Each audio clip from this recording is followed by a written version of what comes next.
దేవుని నామానికి స్తోత్రం కలుగును గాక. హల్లెలూయా. కూడి వచ్చిన మీ అందరికీ మన ప్రభువు రక్షకుడైన యేసుక్రీస్తు వారి యొక్క శ్రేష్టమైన నామంలో నా హృదయపూర్వక వందనాలు తెలియజేస్తున్నాము. కొద్దిసేపు మనం దేవుని మాటలను ధ్యానం చేద్దాం. దేవుని మాటలు వినేటప్పుడు మనం చాలా శ్రద్ధ కలిగి ఏకాగ్రతతో మరి ఎటువంటి డిస్టర్బెన్స్ లేకుండా మనం దేవుని మాటలు వినాలి. దేవుని మాటలు వినడానికి మనం సిద్ధపడగానే ఒక చీకటి సమూహం, సాతాను సమూహం కూడా సిద్ధపడిపోతుంది. ఎందుకు తెలుసా? మనం వింటున్నటువంటి మాటలు మన హృదయంలోకి వెళ్ళకుండా వాటిని ఎత్తుకొని పోవటానికి సిద్ధంగా ఒక ఆకాశ మండలం ఉన్నటువంటి దురాత్మల సమూహం కాచుకొని ఉంటుంది అన్నమాట. విత్తబడిన విత్తనాలు ఎత్తుకొని వెళ్ళిపోవటం కోసం అది కాచుకొని ఉంటుంది. కాబట్టి దానికి మనం అవకాశం ఇవ్వకుండా విత్తబడుతున్నటువంటి మాటలను మన హృదయంలో దాచిపెట్టుకునే ప్రయత్నం చేయాలి. అలా చేయాలంటే మన మనస్సు, మన హృదయాన్ని దేవుని మాటలపైన మాత్రమే మనం కేంద్రీకరించాలన్నమాట. పరిశుద్ధ బైబిల్ గ్రంథంలో నుంచి నేటి మన సందేశానికి మూలవాక్యంగా కొలస్సీ పత్రిక 2వ అధ్యాయము 16వ వచనాన్ని చదువుకుందాం. కొలస్సీ పత్రిక 2వ అధ్యాయం 16వ వచనం. కాబట్టి అన్నపానముల విషయములోనైనను, పండుగ, అమావాస్య, విశ్రాంతి దినం అనువాటి విషయములోనైనను మీకు తీర్పు తీర్చనెవరికి అవకాశం ఇయ్యకుడి. ఇవి రాబో వాటి ఛాయయే గాని నిజ స్వరూపము క్రీస్తులో ఉన్నది. మనం చదువుకున్నటువంటి మూలవాక్యంలో అపోస్తలుడైనటువంటి పౌలు భక్తుడు కొలస్సీ సంఘానికి రాస్తూ ఒక బ్రహ్మాండమైనటువంటి ఒక మర్మాన్ని తెలియజేస్తున్నాడు. సంఘానికి ఒక పాఠాన్ని ఆయన నేర్పిస్తూ ఉన్నాడు. ఒక చక్కటి సంగతిని పౌలు గారు జ్ఞాపకం చేస్తూ ఉన్నాడు. ఏంటి ఆ సంగతి అంటే, పాత నిబంధన గ్రంథంలో ఇశ్రాయేలు ప్రజలు కొన్ని నియమ నిబంధనలను పాటించారు. దేవుడు వారికి కొన్ని ఆజ్ఞలు ఇచ్చాడు. ఆ ఆజ్ఞల ప్రకారం వారు బ్రతకాలి. ఆ ఆజ్ఞలను ధిక్కరించిన, ఆజ్ఞను అతిక్రమించిన అది వారికి భయంకరమైనటువంటి పాపంగా దేవుడు పరిగణించి వారికి భయంకరమైనటువంటి శిక్షలు విధించినటువంటి సందర్భాలు కూడా ఉన్నాయి. అయితే ఇక్కడ మనం చదువుకున్న లేఖన భాగంలో అన్నపానములు అనేది ఒక అంశం. ఇక్కడ 4 అంశాల గురించి పౌలు భక్తుడు ప్రస్తావిస్తూ ఉన్నాడు. మొట్టమొదటి అంశం ఏంటంటే అన్నపానములు. అంటే ఇశ్రాయేలు ప్రజలకు దేవుడు తినే భోజన పదార్థాల విషయంలో కూడా, త్రాగే విషయంలో, తినే విషయంలో ఏది పవిత్రమైనది, ఏది అపవిత్రమైనది, ఏది తినాలి, ఏది తినకూడదు, ఏ జంతువులు మనం ఆహారంగా తినాలి, ఏ జంతువులు అపవిత్రమైనవి తినకూడదు అనే ఒక నియమాన్ని, ఒక నిబంధన దేవుడు ఏర్పాటు చేశాడు ఇశ్రాయేలు ప్రజలకు. అన్నపానముల విషయంలో ఒక నిబంధన ఉంది. ఏది పెడితే తినడానికి లేదు. అపవిత్రమైన జంతువులు కొన్ని ఉన్నాయి, వాటిని అసలు తిట్టకూడదు, అంటే వాటిని తినకూడదు, వాటికి జోలికి వెళ్ళకూడదు. కేవలం పవిత్రమైన జంతువులు మాత్రమే తినాలి. ఇది ఒక మొట్టమొదటి విషయం, అన్నపానములు. రెండవది ఏంటో తెలుసా? పండుగలు. దేవుడు ఇశ్రాయేలు ప్రజలకు కొన్ని పండుగలు నియమించాడు. మనకందరికీ తెలుసు, ప్రధానమైన 7 పండుగలు ఉన్నాయి. ఆ 7 పండుగలను ఆచరించే విషయంలో కొన్ని నియమ నిబంధనలు దేవుడు వారికి ఏర్పాటు చేశాడు. ఆ పండుగలను ఎలా ఆచరించాలి, ఆ పండుగల్లో తీసుకోవాల్సినటువంటి జాగ్రత్తలు ఏవి, ఏ క్రమంలో ఆ పండుగలు మీరు జరిపించాలనే విషయంలో కూడా ఒక ప్రణాళిక దేవుడు ఏర్పాటు చేశాడు అనమాట. ఇది 2వ విషయం, పండుగలు. 3వది ఏంటంటే అమావాస్య. అంటే అమావాస్య, పౌర్ణమి రోజుల్లో కూడా, అమావాస్య రోజుల్లో కూడా ఇశ్రాయేలు ప్రజలు కూడుకొని దాన్ని ఒక పండుగలాగా ఆచరించారు. దేవుని నియామక కాలములలో, దేవుడు ఏర్పాటు చేసినటువంటి కాలాలలో అమావాస్య అనేది కూడా ఒకటి. అమావాస్య రోజున ఇశ్రాయేలు ప్రజలందరూ కూడుకొని దేవుని ఆరాధించడం జరిగింది. ఇక 4వ అంశం ఏంటంటే విశ్రాంతి దినం. ఇశ్రాయేలు ప్రజలకు దేవుడు విశ్రాంతి దినాన్ని ఏర్పాటు చేశాడు. ఆ విశ్రాంతి దినాన వారందరూ ఏ పని చేయకుండా, ఇంట్లో పొయ్యి కూడా ముట్టించకుండా, దాసులకు పని కూడా అప్పగించకుండా వాళ్ళందరూ దేవుని మందిరంలో దేవుడిని ఆరాధించేవాళ్ళు అన్నమాట. ఈ 4 విషయాల గురించి పౌలు భక్తులు మాట్లాడుతూ ఏం చెప్తున్నాడంటే, ఇవి రాబో వాటి ఛాయయే కానీ నిజ స్వరూపము క్రీస్తులో ఉన్నది. ఛాయ అంటే ఏంటో తెలుసా మీకు? నీడ. ఛాయ అంటే ఏంటి చెప్పండి? ఇవన్నీ నీడలే అంటున్నాడు. నిజం కాదు ఇది. రాబోతున్న సంగతులకు ఇవి నీడలు, ఛాయ. ఇప్పుడు నీడ ఉంది అని అంటే నిజమైన వస్తువు ఒక చోట ఉంటుందిగా. ఇప్పుడు చెట్టు నీడ కనిపిస్తుందండి. చెట్టు నీడ నీ కంటికి కనిపించిందంటే చెట్టు ఎక్కడో ఒక చోట ఉంటుందిగా, ఉండదా? మనిషి నీడ కనిపించిందంటే మనిషి ఒక చోట ఉంటాడుగా. నీడ వేరు, మనిషి వేరు కదా. నీడే మనిషా? నీడ వచ్చేసిందంటే మనిషి వచ్చేసేటేనా? నీడ వేరు, మనిషి వేరు. నీడతో మనం మాట్లాడగలమా? మాట్లాడగలం, కానీ మనిషితో మాట్లాడాలి. ఇప్పుడు ఇదిగో ఇక్కడ ఎండ పడుతూ ఉంది, ఇగో అటు పక్క ఆ రోడ్డు అవతల పక్క చల్లగా ఉంది అంటే అక్కడ నీడ పడింది. ఎవరి నీడది? మేఘం యొక్క నీడ. ఎవరి నీడ చెప్పండి? ఇగో అక్కడ మేఘానికి సంబంధించిన నీడ ఉందంటే దానిపైన ఎక్కడో ఒక చోట మేఘం ఉందని అర్థం. మేఘం లేకుండా మేఘం నీడ ఏర్పడదు. మనిషి లేకుండా మనిషి నీడ ఏర్పడదు. చెట్టు లేకుండా చెట్టు నీడ ఏర్పడదు. నీడ ఒక చోట ఉందంటే నిజమైన వస్తువు మరొక చోట ఉందని అర్థం. పౌలు భక్తుడు కొత్త నిబంధన సంఘానికి, క్రీస్తు రక్తంలో కడగబడిన సంఘానికి ఒక పాఠం నేర్పిస్తున్నాడు. ఏమనంటే ఇవన్నీ నీడలే, ఇవన్నీ ఛాయలే. ఏంటేంటవి? అన్నపానములు కానీ, పండుగ కానీ, అమావాస్య కానీ, విశ్రాంతి దినం అనేది కానీ, ఇవన్నీ ఏంటి? ఛాయలు, నీడలు. నిజ స్వరూపం ఎక్కడుందంటే ఎక్కడ చెప్పాడు? నిజ స్వరూపం క్రీస్తులో ఉన్నది. దేవుడు నామానికి స్తోత్రంగా. హల్లెలూయా. నిజ స్వరూపం ఇది నీడైతే నిజ స్వరూపం ఎక్కడున్నది? క్రీస్తులో ఉన్నది.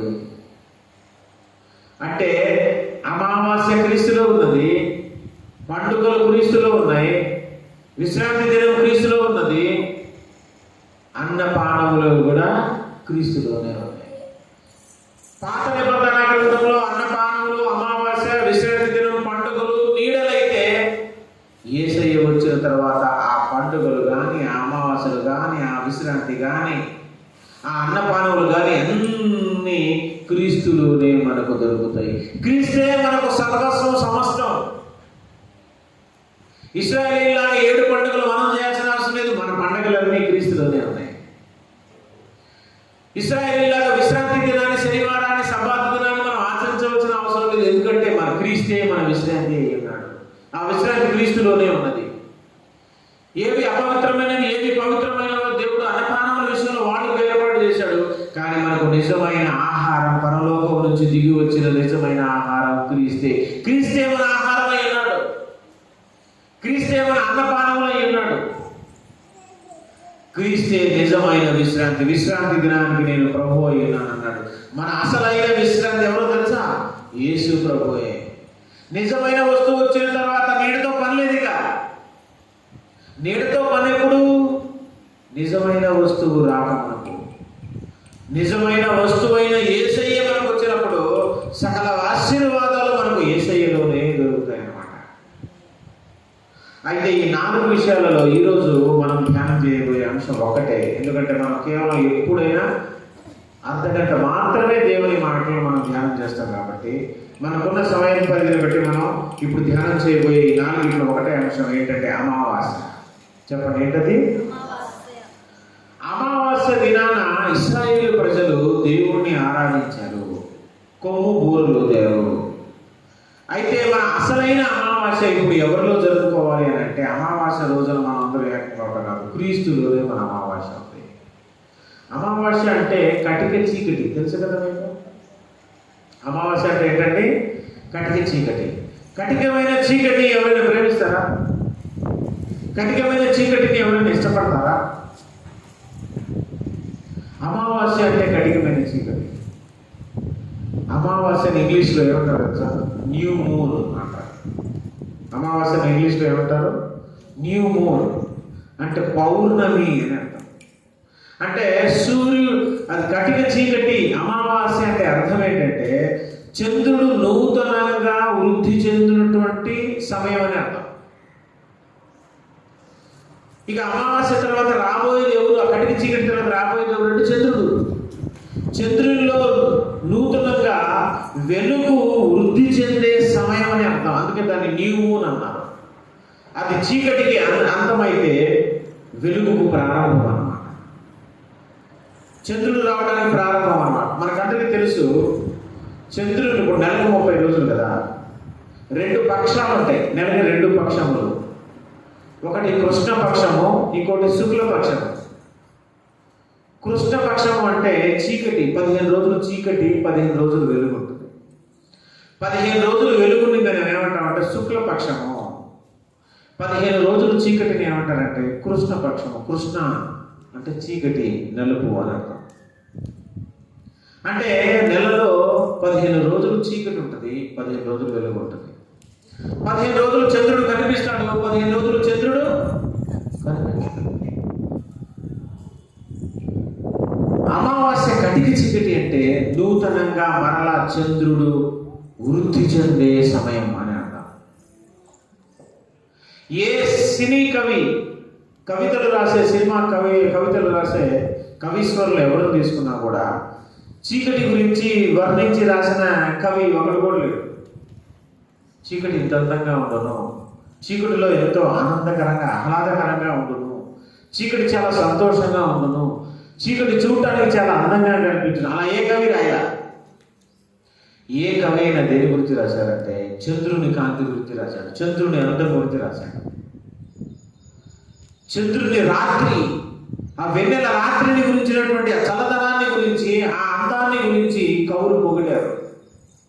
సినిమా పాటల్లో కానివ్వండి, లేకపోతే బయట దొరికే సాహిత్యాల్లో కానివ్వండి, పౌర్ణమిని గురించి, చంద్రుని కాంతి వెన్నెల గురించి రాశారు తప్ప చీకటి గురించి, అమావాస్య గురించి ఏ కవి కూడా రాయలేదు.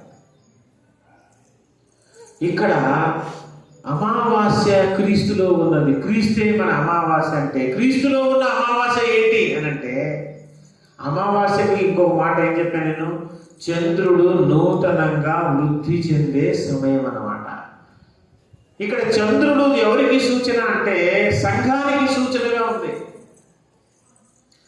చంద్రుడు దేనికి సూచనగా ఉన్నాడమ్మా? సంఘానికి సూచన. సంఘం పరిశుద్ధ బైబిల్ గ్రంథంలో చంద్రుడితో పోల్చబడింది. సూర్యుడు ఎవరంటే మన ప్రభు అయిన దేవుడు అన్నమాట. యేసయ్య మనకు సూర్యుడు.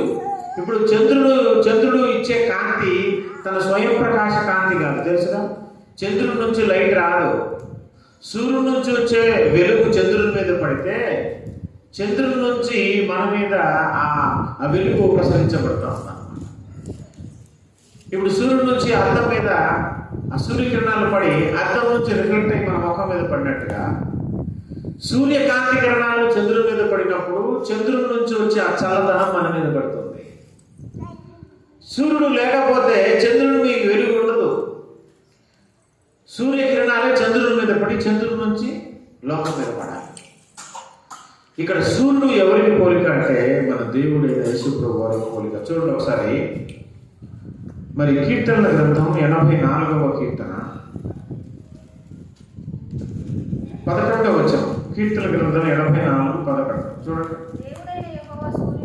దేవుడైన యెహోవా సూర్యుడును, దేవుడైన యెహోవా ఎవరంట? సూర్యుడును కీడమై ఉన్నాడు. దేవుడైన యెహోవా సూర్యుడు. అయితే ఆ కాంతి కిరణాలు మన మీద పడుతున్న మనం ఎవరు అనంటే చంద్రుడు. సంఘం ఎవరు అనంటే చంద్రుడితో పోల్చబడింది. చూడండి, పరమగీతముల గ్రంథము 6వ అధ్యాయము చూద్దాం మనం అందరం. పరమగీతముల గ్రంథము 6వ అధ్యాయము 10వ వచనాన్ని చూడండి. పరమగీతముల గ్రంథము 6వ అధ్యాయం 10వ వచనంలో, సంధ్యారాగము చూపట్టుచు చంద్రబింబమంత అందము గలదై, సూర్యుని అంత స్వచ్ఛమును కళలను గలదై, వ్యూహిత సైన్య సమభీకర రూపిణి. ఈమె ఎవరు అంటే ఈమె సంఘం అన్నమాట, ఇశ్రాయేలు ప్రజలు అన్నమాట. ఆనాడు ఆ ఎర్ర సముద్రం దాటి అరణ్య మార్గం గుండా ప్రయాణం చేస్తున్నటువంటి ఇశ్రాయేలు ప్రజలను దేవుడు సంఘం. చంద్రబింబం అంతా అందం ఉన్నదట దానికి, సూర్యునంత స్వచ్ఛత ఉంది. సూర్యునిలో ఏ మలినం ఉండదు. ఏ మలినం ఉన్నా, ఏ చెత్త ఉన్నా మొత్తం కాలిపోతాయి అగ్నికి. సూర్యుడు అంటే అగ్ని. అగ్ని అంటే పవిత్ర అంటే సూర్యుని యొక్క స్వచ్ఛముగా పరిశుద్ధమైనది, కళలు కలిగినది, వ్యూహిత సైన్య సమభీకర రూపిణి. వ్యూహం, సైన్యానికి, యుద్ధానికి సిద్ధపడిన సైన్యం ఒక వ్యూహంగా నిలబడితే, ఒక ఆటలో నిలబడితే ఎంత భయంకరంగా కనిపిస్తుందో అలాంటి సమభీకర రూపంలో ఉన్నటువంటి ఈమె ఎవరు అని అంటే ఈమె సంఘం అన్నమాట. అంటే సంఘాన్ని చంద్రబింబం అంత అందము గలది అని పోల్చాడు దేవుడు. అంటే చంద్రబింబము దేనికి సూచనగా ఉందంటే బైబిల్ గ్రంథంలో సంఘానికి సూచనగా ఉన్నది. ఒకసారి ఇంకొక చోట కూడా చూద్దాం. కొత్త నిబంధన గ్రంథంలో ఎఫెసీ పత్రిక చూడండి, 5వ అధ్యాయము.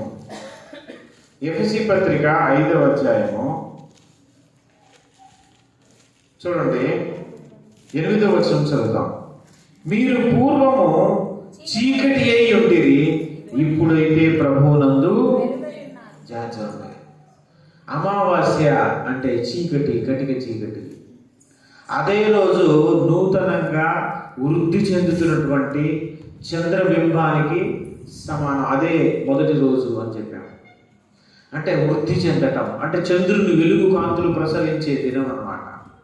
చీకటికి అంతము, నూతనమైనటువంటి వెలుగుకు ప్రారంభ దినం అది. అదే అమావాస్య. మనం పూర్వము చీకటి అయి ఉంటుంది. ఒకప్పుడు మన జీవితాలు చీకటిలో ఉన్నాయి, వెలుగు లేనిదిగా ఉంది, కటిక చీకటిగా ఉంది, అమావాస్యగా ఉంది మన బ్రతుకు ఒకప్పుడు. కానీ యేసయ్య అనే సూర్యుడు మన మీద ఉదయించినప్పుడు మనం చీకటిలో నుంచి వెలుగులోనికి వచ్చాం. కాబట్టి మనం వెలుగు అయి ఉన్నాము అంటున్నాం. వెలుగు ఫలము సమస్తములైన మంచితనము, నీతి, సత్యమును వాటిలో కనబడుచున్నది.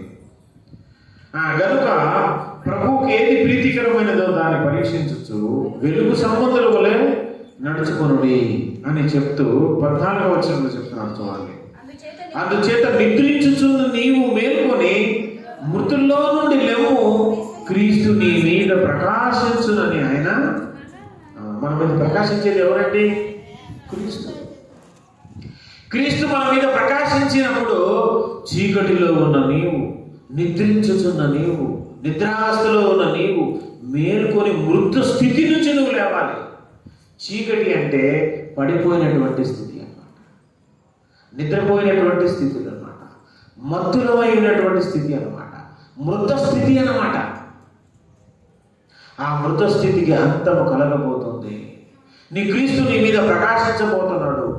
కొత్త సూర్యుని వలె నీలో వెలుగు రాబోతుంది. ఒక పౌర్ణమిగా నువ్వు మారబోతున్నావు. అమావాస్య ముగించుకున్న నీవు ఒక పౌర్ణమిగా మారబోతున్నావు.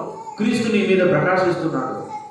కాబట్టి ఆ చీకటి అనే స్థితి నుంచి నీవు ఉజ్జీవింపబడాలంటే, నూతన ఉజ్జీవం, నూతన సంతోషం పొందుకోవాలంటే అది యేసయ్యలో మాత్రమే సాధ్యం. యేసయ్యే మన అమావాస్య అయ్యాడు. యేసయ్య నీ మీద ఉదయించినప్పుడు మాత్రమే నీవు ప్రకాశించేదానవుగా, ప్రకాశించేవాడవుగా, వెలుగు సంబంధికుడుగా మారగలవు. చీకటికి అంతం కలగాలి, వెలుగు నీలో ప్రసరించాలి అని అంటే యేసయ్యలోనే అది మనకు దొరుకుతుంది. కాబట్టి యేసయ్యే మన అమావాస్య అన్నాడు. సంఘాన్ని దేవుడు చంద్రునితో ఎందుకు పోల్చాడంటే, చంద్రునిలో ప్రతి నెల కూడా 15 రోజులు చీకటి వస్తుంది, 15 రోజులు వెలుగు వస్తుంది. చిన్నగా చంద్రుడిని చూడండి మీరు, కొంచెం కనిపిస్తుంది. ఒక వంక, నెల వంక అంటారు. రోజులు గడుస్తున్న కొద్దీ ఆ తెలుపుదనం మొత్తం నిండిపోతూ ఉంటుంది. ఆ బింబం మొత్తానికి నిండిపోయి 15 రోజులకి ఫుల్గా వచ్చేస్తాడు చంద్రుడు. దాని తర్వాత మళ్ళీ 16 రోజుల నుంచి ఏమైంది, కొంచెం మళ్ళీ చీకటి కమ్మేసుకుంటూ మళ్ళీ 15 రోజులు 30 రోజులు వచ్చేపాటికి మళ్ళీ అంత చీకటి అమావాస్య వస్తుంది, కటిక చీకటి వచ్చేస్తుంది. అమావాస్య కటిక చీకటి వచ్చేసిన తెల్లారే మళ్ళీ ఏం జరుగుతుంది, మళ్ళీ చంద్రుడు చిన్నగా వృద్ధి చెందటం, మళ్ళీ వెలుగు రావడం ప్రారంభమవుతుంది. దేవుడు సంఘాన్ని లేదా ఒక వ్యక్తిని, ఒక విశ్వాసిని, చంద్రబింబం అంటే సంఘానికి సూచన అని చెప్పాం కదా, అలాగే ఒక విశ్వాసానికి కూడా సూచన అన్నమాట.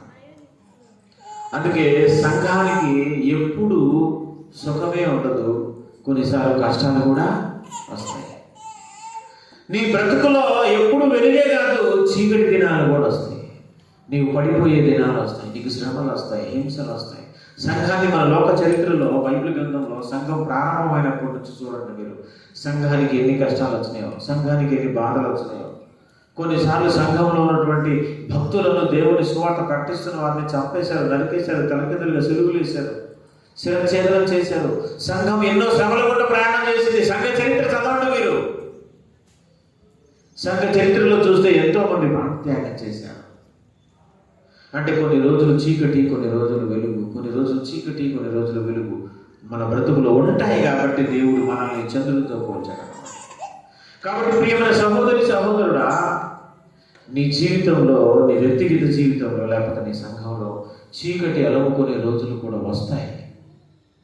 చీకటి మన బ్రతుకులో వచ్చినప్పుడు, మనం దేవుని సన్నిధికి కొంచెం దూరం అయినప్పుడు, శ్రమలు అలుముకున్నప్పుడు, అవమానాలు అలుముకున్నప్పుడు, ఆర్థిక ఇబ్బందులు పడిపోయినప్పుడు, సాతాను మన జీవితాల మీద, మన కుటుంబాల మీద దెబ్బ కొట్టినప్పుడు, మనం కృంగిపోయినప్పుడు, నిస్సహాయ స్థితిలో ఉన్నప్పుడు, నువ్వు అమావాస్య అనే కటిక చీకటి నేను కమ్ముకున్నప్పుడు, నువ్వు కుంగిపోయి బాధపడిపోయి, అయ్యో నా బ్రతుకు ఎలాగైపోయిందేంటి, నాకు కష్టాల పాలైపోయినంటే, దేవుడు నన్ను విడిచిపెట్టేశాడా ఏంటి, దేవుడు నన్ను పట్టించుకోవట్లేదా ఏంటి, దేవుడు నా ప్రార్థన వినట్లేదా ఏంటి, దేవుడు మా కుటుంబాన్ని విడిచిపెట్టాడా ఏంటి అని నువ్వు కుమిలిపోయి బాధపడవలసిన అవసరం లేదు. ఎందుకనంటే యేసయ్యలో మనకు నూతన సంతోషం, నూతన జీవం, నూతన వెలుగు మరలా మనకు రాబోతుంది. యేసయ్య మన అమావాస్య అన్నాడు. కాబట్టి యేసయ్య మరలా నా జీవితంలోనికి వెలుగులు తీసుకొని వస్తాడు. ఎన్ని కష్టాలు వచ్చినా, ఎన్ని చీకటి నేను అనుకున్నాను, యేసయ్య పాదాలు విడిచిపెట్టకుండా యేసయ్య మీద ఆధారపడి బ్రతికితే ఈ చీకటి ఎల్లాకాలం ఉండదు. ఏదో ఒక రోజు నీ జీవితంలో మరలా వెలుగు రాబోతుంది, ఉద్యమం రాబోతుంది, నూతన బలం రాబోతుంది, నూతన ఉత్సాహం రాబోతుంది. పోగొట్టుకున్నవని తిరిగి పొందుకునే పరిస్థితి, ఆ సమయం దేవుడు నీకు కల్పిస్తాడు. అందుకే యేసయ్యే మన ఆశీర్వాదం, యేసయ్యే మన అమావాస్య. ఆయన నూతన ఉద్యమం పొందుకోవాలని అంటే, ఆ చీకటికరమైనటువంటి స్థితి నుంచి, ఆ పరిస్థితి, ఆ గుడ్డ నుంచి నువ్వు లేవాలి అని అంటే, నీవు గురి నిలపవలసినది మనుషుల మీద కాదు. ఎవరి మీద? యేసయ్య మీద. యేసయ్య మీద మన గురిని మనం నిలపాలి. అందుకే అప్పుడు నీ జీవితంలో పౌర్ణమి వస్తుంది అన్నమాట. దేవుడు నీ బ్రతుకులు మారుస్తాడు. ఇశ్రాయేలీలు ఆ కాలంలో అమావాస్యను చేసేటప్పుడు వాడు ఒక క్రమం లేకుండా చేశారని ఒకసారి వారు గద్దిస్తూ ఉన్నాడు దేవుడు. యెషయా గ్రంథం 1వ అధ్యాయము చూడండి. యెషయా గ్రంథం 1వ అధ్యాయము 13వ వచనం. యెషయా గ్రంథం 1వ అధ్యాయం 13వ వచనాన్ని మనం గమనిస్తే, మీ నైవేద్యము వ్యర్థము, అది నాకు అసహ్యము పుట్టించు ధూపార్పణము, దాని కట్టేకుడి అమావాస్యయు విశ్రాంతి దినమును సమాజ కూడి ప్రకటనను జరుగుచున్నవి, పాపులు గుంపు కూడిన ఉత్సవ సమాజమును నేను ఓర్చజాలను. మీ అమావాస్య ఉత్సవములను నియామక కాలములో నాకు హేయములు, అవి నాకు బాధాకరములు. వాటిని సహింపలేకున్నాను, విసిగి ఉన్నాను. మీరు మీ చేతులు చాచినప్పుడు మిమ్మల్ని చూడక నా కన్నులు కప్పుకోదును. మీరు బహుగా ప్రార్థన చేసిన వినను. మీ చేతులు రక్తంతో నిండి ఉన్నవి. మిమ్మల్ని కడుక్కొని శుద్ధి చేసుకోండి. మీ దుష్క్రియలు నాకు కనబడకుండా వాటిని తొలగించండి. కీడు చేయటం వాళ్ళు మేం చేయటం. మీరు అమావాస్య చేస్తున్నారు, ఉత్సవాలు చేస్తున్నారు, పండుగలు చేస్తున్నారు, కానీ ఎందుకు?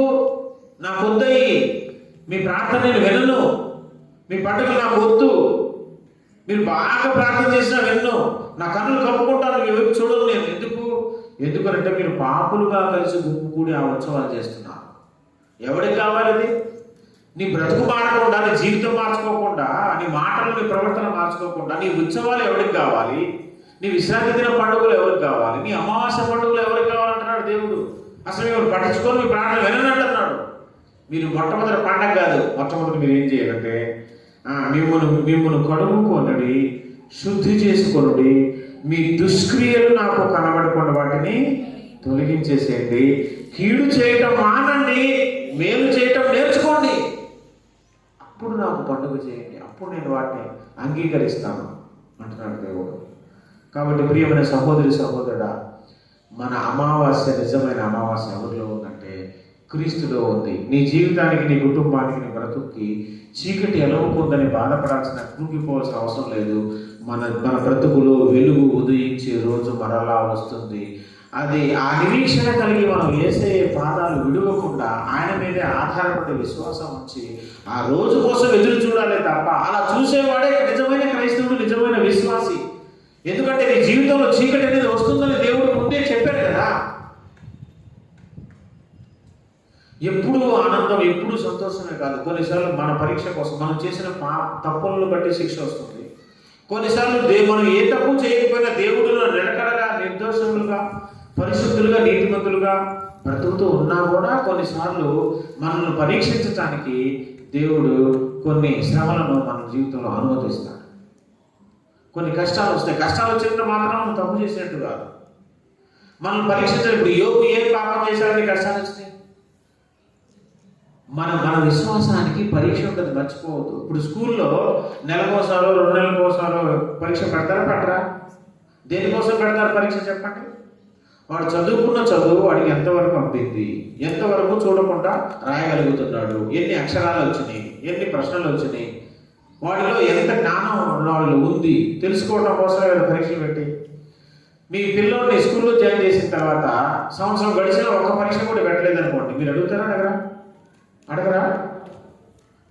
చాలా మంచి స్కూల్ లాగా ఉంది ఇది, ఈ స్కూల్లోనే మా వాడు చదువుకోవాలి అని చుట్టుపక్కల వాళ్ళు కూడా అసలు ఆ స్కూల్లో పరీక్షలే పెట్టరు, ఎంత మంచి స్కూల్లో జాయిన్ చేయండి మీ పిల్లలు కూడా అంటారు. మీరు ఇదేంటి వరస్ట్ స్కూల్ ఇది, ఇంత ఫీజులు కట్టి పరీక్ష పెట్టకపోవడం ఏంటి, మా వాడికి ఎలా వస్తుంది ఏంటి ఎట్లా తెలుస్తుంది అంట కదా.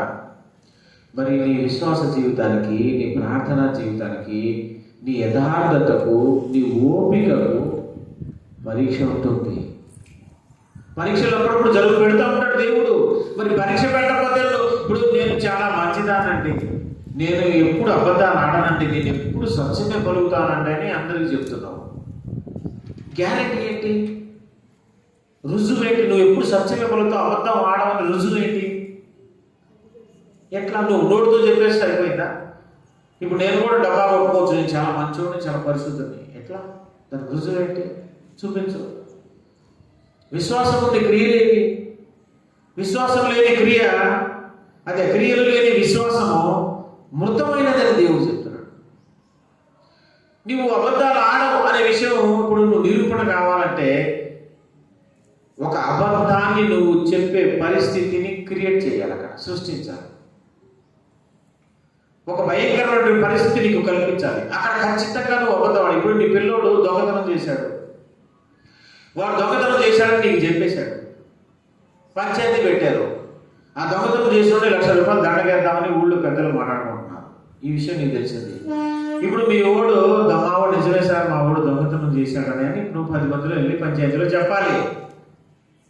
అలా చెప్తే ఇప్పుడు వాడికి ₹1,00,000 దండగేస్తారు. ఇప్పుడు నీకు వచ్చింది పరీక్ష, నీ యథార్థత పరీక్ష వచ్చింది. నువ్వు మా ఓడు దొంగతనం చేయలేదంటావా, చేశాడంటావా? చేశాడు అని అంటే ₹1,00,000 దండ కట్టాలి. ఇప్పుడు చేయలేదని చెప్తే ఏం లేదు. ఇలాంటి పరిస్థితి వచ్చినప్పుడు నువ్వు అయినా కూడా వాడి మధ్యలోకి వెళ్ళి ₹1,00,000 అప్పు తెచ్చిన కట్టాను కానీ నేను అబద్ధం ఆడను, మా పిల్లోడు నిజంగానే వాళ్ళ ఇంట్లో దొంగతనం చేశాడని ఒప్పుకొని ఆ ₹1,00,000 దండ గీయించుకున్నావు అనుకో, అప్పుడు నువ్వు పరీక్షలో పాస్ అయినట్టు. నిజమే, ఈమె ఆ ఊళ్ళందరూ సాక్షి చెప్తారు. అప్పుడు నిజంగానే ఈమె యథార్థవంతురాలు, ఈమె నిజమే మాట్లాడుద్ది, అబద్ధం చెప్పదని. మరి అవే పరీక్షలు అంటే. నేను చాలా పరిశుద్ధునండి, నేను ఎటువంటి పాపం చేయనండి, యోసేపులాగా నేను కూడా పాపం చేయాల్సిన పరిస్థితి వచ్చి పారిపోతానండి అని డబ్బా అవుతున్నావు బయట. అప్పుడు దానికి పరీక్ష పెట్టాడు దేవుడు. పాపం చేసే పరిస్థితి, ఒక అందమైన స్త్రీ నీ ఎదుట ప్రత్యక్షమయ్యేటట్టు చేసి, లేకపోతే పరిచయం అయ్యేటట్టు చేసి నిన్ను బుట్టలో పడేయడానికి కొన్ని మాయ మాటలు నీకు చెప్పింది. నువ్వు బుట్టలో పడిపోయి పాపం చేసేస్తావా, యోసేపులాగా పారిపోతావో ఒక పరిస్థితి నీకు ఎదురైనప్పుడు అందులో నిజంగా నువ్వు పారిపోయి నువ్వు ఆ యథార్థత నిలబెట్టుకుంటే అప్పుడు నువ్వు పరిశుద్ధుడిని ఆ ఎగ్జామ్లో నువ్వు పాస్ అయినట్టు లెక్క. నీకు అటాని పరిస్థితులు ఏమో, అసలు నువ్వు ఇంట్లోంచి బయటికి రావు, 4 తలుపులు చుట్టూ తలుపులు వేసేసుకొని సంవత్సరం అంతా ప్రార్థన చేసుకుంటూ నేను చాలా పరిశుద్ధుడినండి, నేను ఏ స్త్రీని ముట్టలేదండి, నేను పాపం చూపులు కూడా చూడనండి అంటే ఎట్ట అవుతుంది? నువ్వు బయటికి రా, సమాజంలో నడిచిన తర్వాత అలాంటి పరిస్థితులు ఎదురైనప్పుడు దాన్ని తట్టుకొని నువ్వు దేవుని కోసం నిలబడి పాపం చేయకుండా అది గొప్పడు. కానీ ఇప్పుడు ఒక మనిషిని ఎక్కడో అడవిలో తీసుకెళ్ళి, పుట్టగానే అడవిలో తీసుకెళ్ళారండి, దట్టమైన అడవిలో తీసుకుని వెళ్ళి అక్కడ వదిలేశారు. 20 సంవత్సరాలు గడిచిపోయింది. వాడికి భోజనం అవన్నీ అక్కడ ఫలాలు అవన్నీ తింటూ బతికేశాడు. వాడికి ఏ వ్యక్తి కూడా పరిచయం కాలేదు. అడవిలో వాడు ఒక్కడే ఉన్నాడు. 20 సంవత్సరాలు గడిచిపోయింది. 20 సంవత్సరాల తర్వాత ఇంటర్వ్యూ చేయడానికి వాడి దగ్గరికి వెళ్తే నేను ఎంత మంచివాడంటే సార్, నేను సారా తాగలేదు, బీడీ తాగలేదు, చుట్టాలు తాగలేదు, ఖైలీలు నవ్వలేదు, పాపం చూపులు చూడలేదు, పాపం సినిమాలు అసలు చూడలేదు అని అన్నాడు అనుకో, మీరు ఏమంటారు? అసలు బీడీ ఉంటేనే కదా తాగటానికి, సారా కొట్లు ఉంటేనే కదా తాగటానికి, పాపం చేసే అవకాశమే లేదు నీకు, బీడీ తాగే అవకాశమే లేదు నీకు, మరి నేను తాగలేదని చెప్తే అది అటు కుదిరింది. అవకాశం లేదో తాగడం గొప్ప ఎవడున్నా తాగడు అక్కడ, ఎప్పుడు అక్కడ లేదు. నిన్నొచ్చి సమాజంలో విడిచిపెడతాం, నీ ఎదుట సారా కొట్టు కనిపిస్తుంది, వైన్ షాప్ కనిపిస్తుంది, బీడీ చుట్టా సిగరెట్లు అన్నీ కనిపిస్తుంటాయి, మనుషులందరూ కనిపిస్తుంటారు, అందమైనటువంటి వస్తువులు కనిపిస్తుంటాయి. అప్పుడు నువ్వు పాపం చేయకుండా ఉంటే అది పరీక్షలో గెలిచినట్టు. అందుకే పరీక్ష ఉంటుందండి. నీ పరిశుద్ధతకు పరీక్ష, నీ నీతికి పరీక్ష, నీ యథార్థతకు పరీక్ష, నీ విశ్వాసానికి పరీక్ష, నీ ప్రార్థన జీవితానికి పరీక్ష. ఇగో ప్రార్థన జీవితంలో పరీక్ష వచ్చిందా లేదా? దానియేలుకి మనం ధ్యానం చేస్తున్నాం, ముందు ముందు వస్తుంది. ప్రార్థన విషయంలో పరీక్ష వచ్చింది దానియేలుకు. తెలుసా మీకు? ఆ దేశంలో రాజంతా ఎవడు ఏ దేవుణ్ణి కూడా ప్రార్థన చేయడానికి వీల్లేదు, మొక్కడానికి వీల్లేదని ఆజ్ఞ జారీ చేశాడు. ఎవడైనా ఎవరి దేవుడినైనా మొక్కితే ప్రార్థన చేస్తే వాడిని పట్టుకెళ్ళి సింహం బోన్లో వేసేస్తామని ఆజ్ఞ జారీ అయింది, సింహం బోన్లో.